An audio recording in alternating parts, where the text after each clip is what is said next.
안녕하세요. 책소리입니다. 윌리엄 셰익스피어 희곡 읽기 4대 비극 중에 가나다 순으로 오늘은 두 번째 도서인 맥베스를 읽어볼 건데 열린 책들 세계문학 155번째 도서로 준비했어요. 맥베스는 셰익스피어가 그 4대 비극 중에서 가장 마지막에 완성한 작품이고요. 덴마크의 국왕이었던 크리스티안 4세가 영국에 방문했을 때 궁정에서 초연되었던 작품이에요.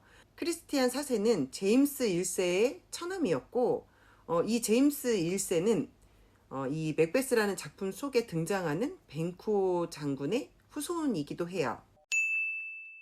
작품 읽어볼게요. 마녀 셋이 등장해요. 수염을 기르고 있고 약간 추한 모습으로 느껴지는 아마 지금으로 치면은 무속인쯤 되는 것 같은 느낌으로 이 마녀들은 등장해서 노래를 막 불러요. 아름다운 건 추한 것, 추한 것은 아름다운 것, 뭐 이런 식으로 노래를 부르면서 맥베스에게 가자, 뭐 이런 내용이 나오는데, 맥베스는 전장에 나가서 전쟁을 치르고 승리를 거둔 후에 아주 자랑스럽게 그 벤쿠 장군하고 고국으로 돌아오고 있었어요.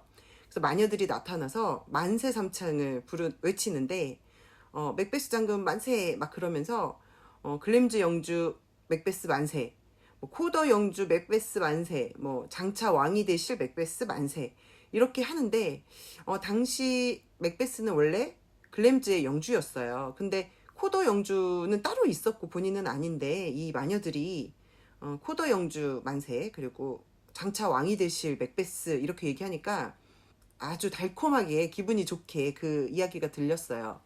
그래서 옆에 있던 벤코가 와 맥베스한테만 좋은 얘기를 해주고 나는 뭐 좋은 거 없어? 뭐 이렇게 물어보니까 마녀들이 당신은 맥베스만은 못하지만 맥베스보다 위대하고 맥베스보다는 못하지만 맥베스보다 행복하다. 그리고 맥베스만은 못하지만 당신의 후손이 왕이 된다. 이렇게 얘기를 해줘요.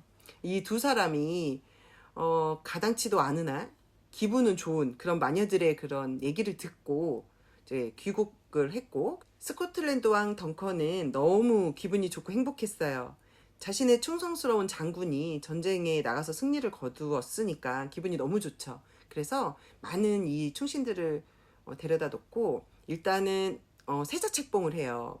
본인의 다음번 왕으로 그 세자책봉이 된 사람만이 왕이 될 수 있었던 그때 정치 상황이 그랬었기 때문에 그 왕자 2명 중에서 장남인 멜컴 왕자를 세자로 책봉을 하고 그리고 나서 그 맥베스 장군의 성인 글램즈로 가서 직접 이런 공을 칭찬하고 연애를 베풀어 주겠다라고 얘기를 해요.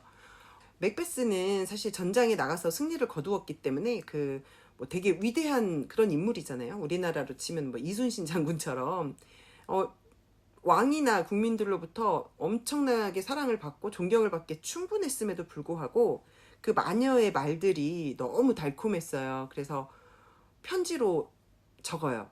이렇게 뭐 마녀들이 해준 말들 그리고 덩컨왕이 곧 우리 성으로 올 거니까 준비해라 뭐 이런 식으로 해서 편지를 보내놓고 맥베스 부인이 그 편지를 다 읽곤 본인도 막 쿵쾅쿵쾅 했겠죠 가슴이. 그렇게 하고 이제 맥베스가 도착했을 때 덩컨왕이 때마침 우리 성으로 온다고 하니까 우리 그 마녀의 말처럼 한번 왕이 되어보자. 그래서 덩컨왕을 죽이자고 얘기를 해요. 근데 맥베스가 살짝 망설이는 모습을 보이네요. 맥베스의 성정은 본디 뭐 지름길을 택하기에는 너무 인정이 많고 야망이 없지는 않으나 야망에 따르는 사악함이 또 없고 그리고 속임수를 싫어하지만 속여서라도 자기가 원하는 걸 이루고자 하는 또 그런 성정의 인물이었어요. 그래서 남편의 성정을 너무나 잘 알고 있었던 맥베스 부인은 그 안 하길 바라는 것이 아니라 하기를 두려워하는 그런 남편의 귀에 기백을 넣어주고 계속 꼬셔요. 당신 머리 위에 왕관을 올리려고 하는 그 일을 하기 위한 이 길에 방해가 되는 자가 있다면 내 싹 다 정리할 거다. 이렇게 어디서 약간 많이 본 것 같죠? 하여튼 이런 맥베스 부인. 그래서 두 사람은 마음을 먹어요. 덩컨왕을 살해해야 되겠다. 드디어 덩컨왕이 왔어요.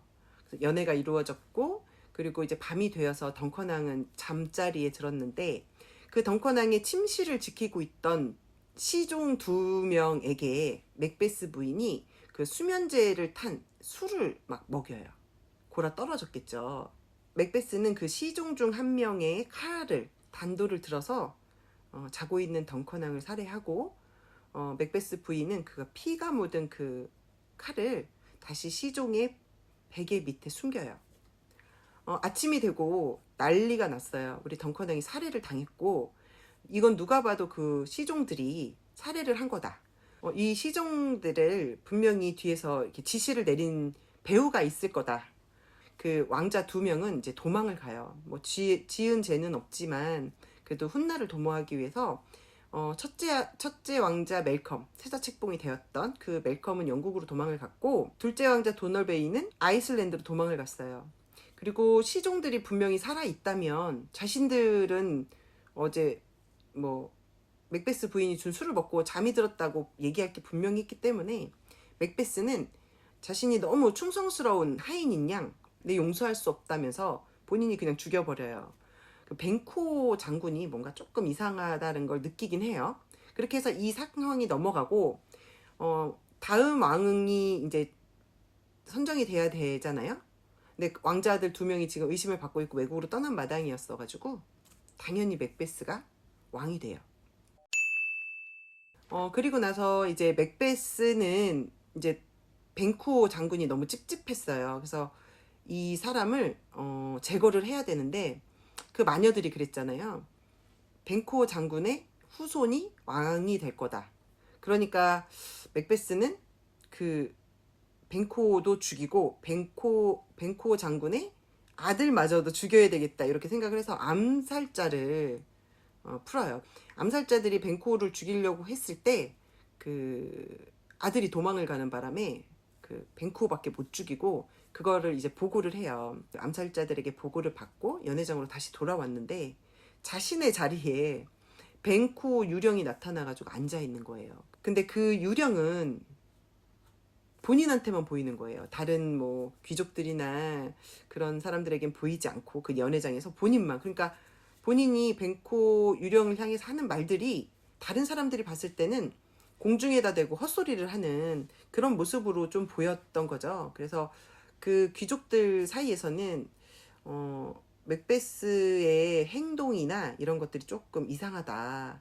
그래서 뭔가를 자백하는 느낌이 들기도 하고, 그래서 맥베스를 좋지 않은 시선으로 바라보기도 하고, 그리고 비아냥대는 그 반어법 같은 거를 이용해서 서로들 그냥 이런저런 이야기들을 주고받기도 해요. 그리고 맥베스 부인 같은 경우에는 어쨌든 자기가 자신의 손에 그 살인이라는 그런 피를 묻혔잖아요. 그래서 이게 항상 가슴속에 뭔가 씻기지 않는 그런 죄책감 내지는 두려움, 이런 것들이 좀 있었어요. 그래서 평상시에는 맥베스 장군에게 정신 똑바로 차리라는 식으로 조언을 해주지만, 잠이 들면 본인도 그런 심리적인 것들이 그 몽유병이 돼서 누가 들어도 저 사람들이 분명히 덩컨왕 시해 사건에 연관이 있겠구나를 누가 봐도 짐작할 수 있게끔, 맥베스도 맥베스 부인도 이상했어요. 다. 당시 귀족 중에 맥더프라는 인물이 있었는데, 이 맥더프가 영국으로 가요. 거기에는 세자책봉을 받은 멜컴 왕자가 있었기 때문에 거기에 가서 그 현재 스코틀랜드에서 이루어지는 그 맥베스, 새로운 왕 맥베스의 어떤 독재적인 그런 행동들, 그런 것들을 다 고발하고 빨리 본국으로 돌아가서 나라를 다스려야 된다, 맥베스를 몰아내고, 이렇게 막 설득해요.